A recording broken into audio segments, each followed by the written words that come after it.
Hello guys, welcome back to my channel. ఈ రోజు నేను దీర్ఘ సుమంగళి భవ సీరియల్ చెప్పబోతున్నాను. ఇంట్లో నర్స్ మీద ఇంకా తన భర్త విషయం మీద పెద్ద రచ్చ చల్ చల్రేగ చెలరేగిన తర్వాత గౌతమ్ ఎక్కడ ఉన్నారా అని ఫ్యామిలీ మెంబర్స్ అందరూ ఆ- ఆందోళన చెందుతూ ఉంటారు. మీరు మీరా మొగుడు వచ్చినప్పుడు గౌతమ్ సపోర్ట్ చేసేవాడు కదా.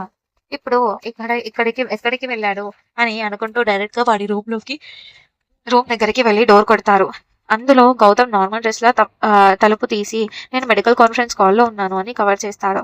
మీరా వాళ్ళ భర్త వచ్చి వెళ్ళిపోయాడు అని తెలిసాక అయ్యో, నన్ను పిలవలేదేంటి, నేను చూసేవాడిని కదా అని ఫుల్ యాక్టింగ్ మొదలు పెడతాడు.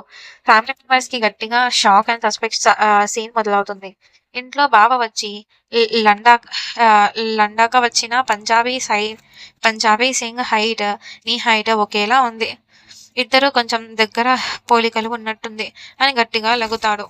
ఆ దానితో గౌతమ్ కోపం అభినవిస్తూ ఈ ప్రపంచంలో నాలా హైట్ ఉన్నోళ్ళు లేరా, అనవసరంగా మాట్లాడి కోపం తెప్పించకండి, మీరా అని మీరు ఇబ్బంది పెడతారు, ఎప్పుడు ఇబ్బంది పెట్టారు, నాకు మీటింగ్ ఉంది అని అందరికీ వార్నింగ్ ఇచ్చి అక్కడి నుంచి పంపించేస్తాడు.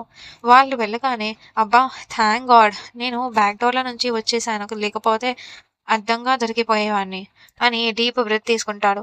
అటు మీరా కూడా గౌతమ్ గారు సమయానికి సింగ్ గెటప్ లో వచ్చి కాపాడారు, నేను అహల్య అని తెలియకపోయినా కాపాడారు అని ఎమోషనల్ గా ఆలోచిస్తుంది. చివరికి episode road side black element తోటి ఎండ్ అవుతుంది. మీరా దారిలో వెళ్తున్న ఒక పోకిరి విధవ వచ్చి మీ ఇంట్లో గొడవలు నాకు తెలుసు, మీ అన్నయ్య నీతో సరిగ్గా ఉం- ఉండ ఉండట్లేదు అంట కదా, నీ అత్తారి ఇల్లు అత్తారిల్లు వదిలేసి నాతో వచ్చే ఎంజాయ్ చేయొచ్చు అని చెయ్యి పట్టుకుంటాడు. మీరా వాడిని గట్టిగా స్లాప్ చేస్తుంది, కానీ వాడు తిరిగి అటాక్ చెయ్యబోతుంటే అంతట్లో ఇంకో డ్రామాటిక్ క్యారెక్టర్ ఎంట్రీ ఇచ్చి వాడిని లెఫ్ట్ అండ్ రైట్ రెచ్చి కొట్టి ఒంటరిగా ఆడపిల్ల కనిపిస్తే "Eh, నీ ఇష్టానికి మాట్లాడతావా పోకిరి ఎదవా" అని ఫుల్ బాడీ వాష్ ఇస్తుంది. దీంట్లో సీరియల్ ఈ డ్రామాటిక్ లేడీ ఎంట్రీ మీరా జీవితాన్ని ఎలా ఎలా మలుపు తిప్పిపోతుందో నెక్స్ట్ ఎపిసోడ్ లో చూద్దాం. అప్పటి వరకు ప్లీజ్